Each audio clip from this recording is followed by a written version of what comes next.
is one of these classic issues in covert operations. For example, if the Allies could have killed Hitler during World War II, should they have done so? And the general consensus is usually no. Before the war, absolutely.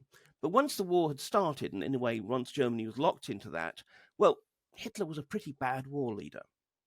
And the danger is you take Hitler out, you might have someone more competent in place. Actually, much the same is true of Putin. In many ways, Putin has been Ukraine's secret weapon throughout this war. And why would you want to throw that away? Reports that the Chechen warlord Ramzan Kadyrov is terminally ill. Just remind us, first of all, why Kadyrov is so important and why that would have significant implications for Putin. In many ways, one of the events that really made Putin and his reputation in Russia was the Second Chechen War, which started when he was actually prime minister before he was president, but then was in a way the first real challenge of his presidency. And look, the Russians won, but the way they won, apart from being monstrously brutal, we saw the capital of Grozny pretty much leveled, was essentially by Chechenizing the conflict, finding their own Chechens to fight the rebel Chechens. And as a result, out from that came a sort of dynastic rule. First of all, it was actually Kadyrov's father, Akhmat Kadyrov, who became the first leader of sort of a loyalist Chechnya. And then in due course, Ramzan Kadyrov, the current one, replaced him. And what's really happened is that in the name of subduing Chechnya, basically Chechnya was bought off on a massive scale. I mean, Kadyrov basically runs Chechnya of his own private personal fiefdom with extraordinary brutality and extraordinary levels of corruption. Over 80% of the Chechen budget comes from Moscow. It's provided by the federal government. And every time someone says, oh, isn't it time perhaps to cut down on this money? So basically Kadyrov throws his toys out of the pram and Moscow backs down because, frankly, I think Putin and his cohorts have convinced themselves that Kadyrov is the man who's keeping the lid on Chechnya, who's actually, through a mix of brutality and local politics, is able to actually keep the Chechens under control.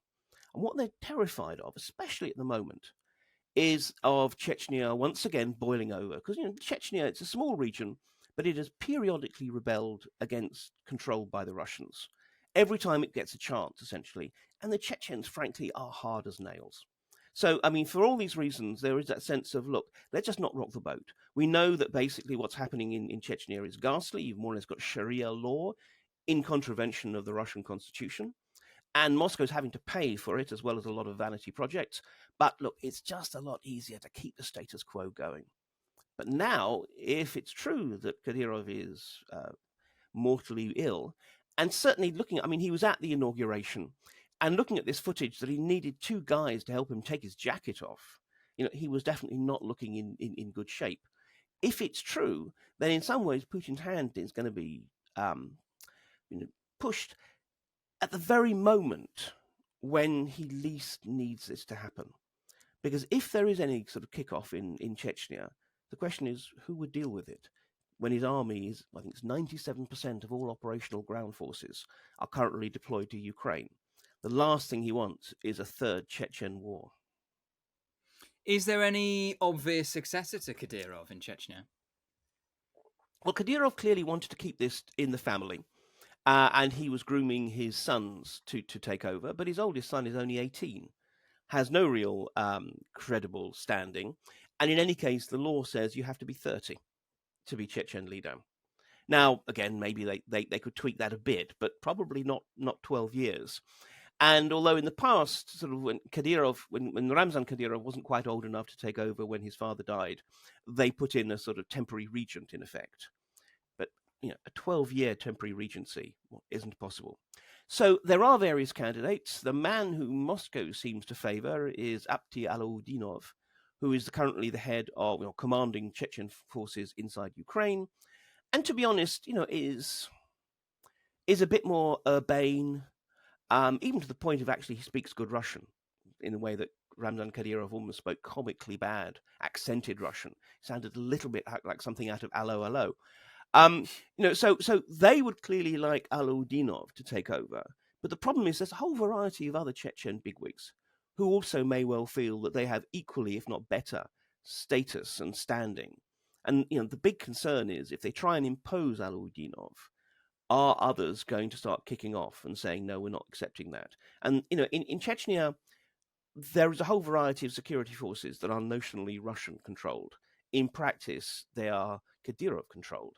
And if you take Kadyrov away, these people swear a personal oath to Kadyrov.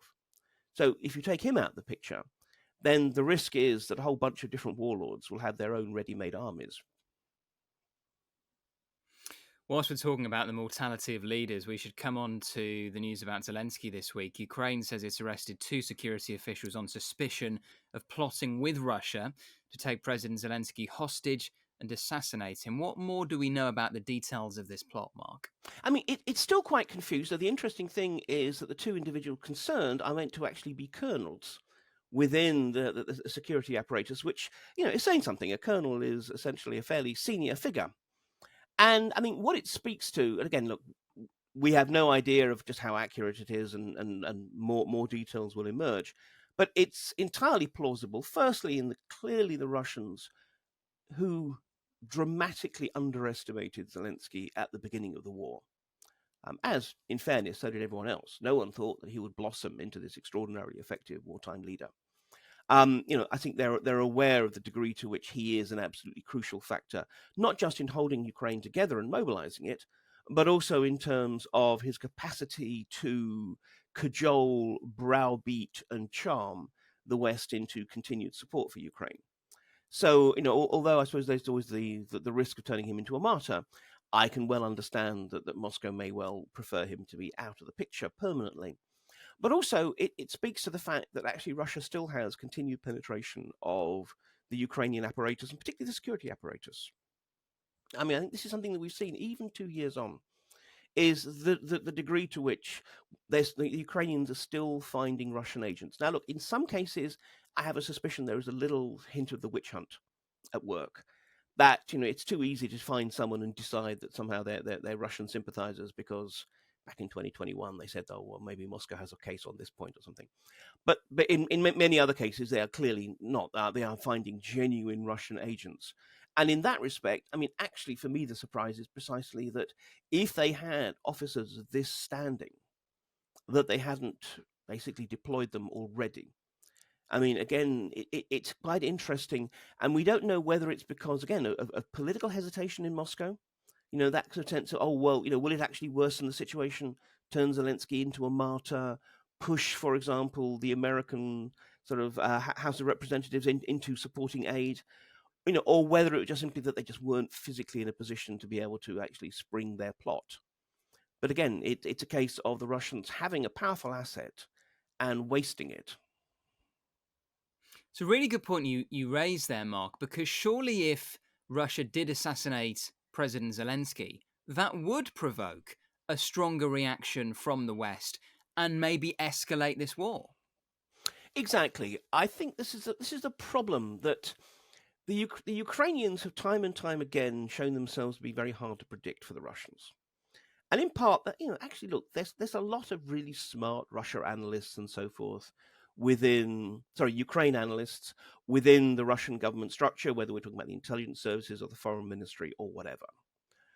The problem is that the people at the very top, Putin and those people closest to him, have this extraordinary notion of Ukraine. It's clear, we've seen this from Putin's speeches and his deeply weird historical essays, that as far as he's concerned, Ukraine is not a real country. The Ukrainians are not a real people. Part of Ukraine, frankly, is just a semi-detached part of Poland, and the rest really is part of kind of Russia's cultural space. And, once he's got that fixed in his mind, Putin clearly is not willing to listen to alternative perspectives. And this has been one of the recurring problems for the Russians, time and time again, that, it's not that they don't know what's going on. It's that Putin either cannot or will not accept the reality. So in this context, I think this is probably why it's such a challenge to try and assess accurately. I mean, it's difficult for any of us to have a real sense of whether taking Zelensky out of the picture would improve or worsen the Ukrainians' position. I think that what we're now seeing is precisely that having managed to get Ukraine so wrong so often, to a degree, the Russians are partially paralyzed by their understanding of the fact that they don't understand Ukraine. And therefore, again, I imagine that this is quite possibly one of those kind of plots which someone operationally sets up, more or less saying, look, guys, boss, if you want Zelensky dead, we think we found a way of doing it. And yet then the political leadership ums and ahs, not out of any kind of humanitarian impulse. I mean, they clearly did try to kill Zelensky at the very beginning of the war, after all. So certainly it's not humanitarian.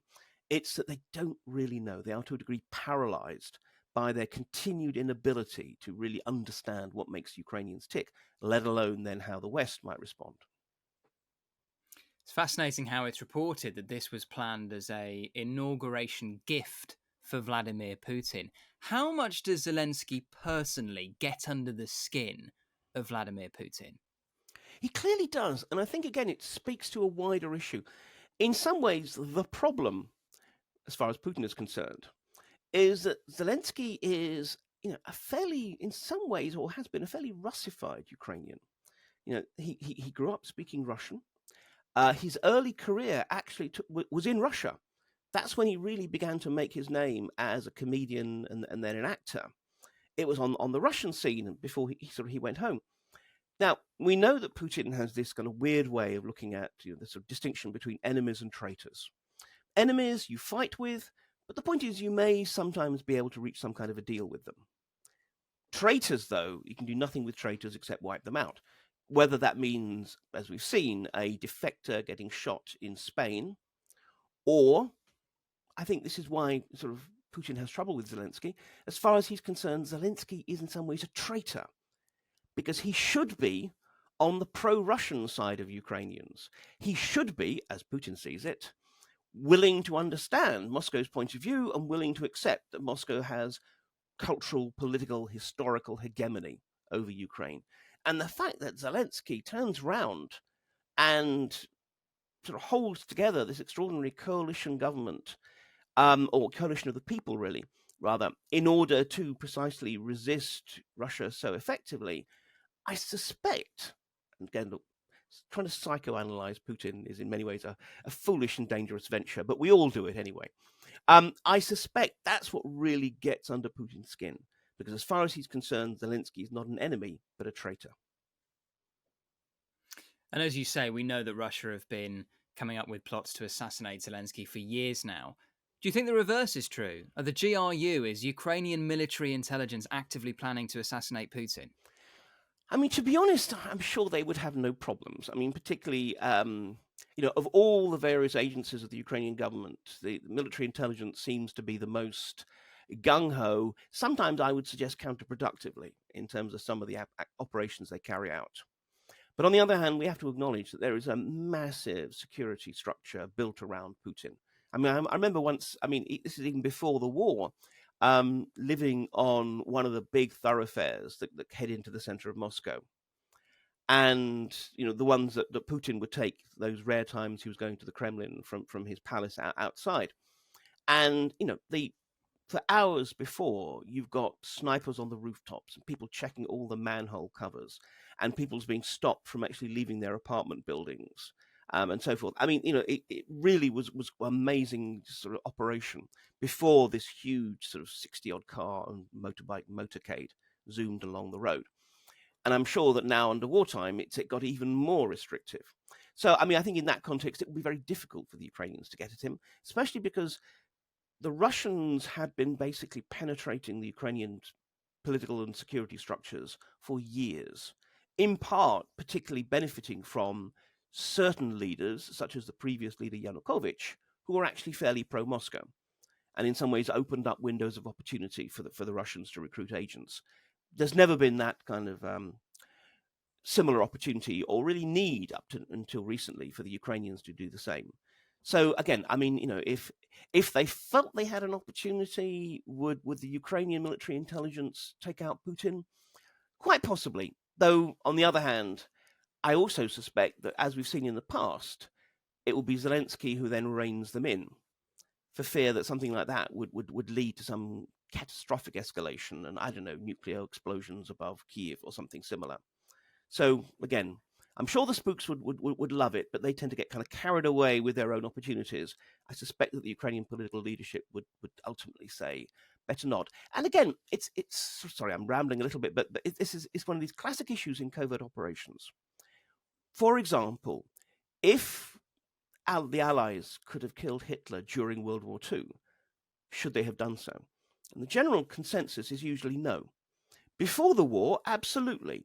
But once the war had started, and in a way, once Germany was locked into that, well, Hitler was a pretty bad war leader. And the danger is you take Hitler out, you might have someone more competent in place. Actually, much the same is true of Putin. In many ways, Putin has been Ukraine's secret weapon throughout this war. And why would you want to throw that away?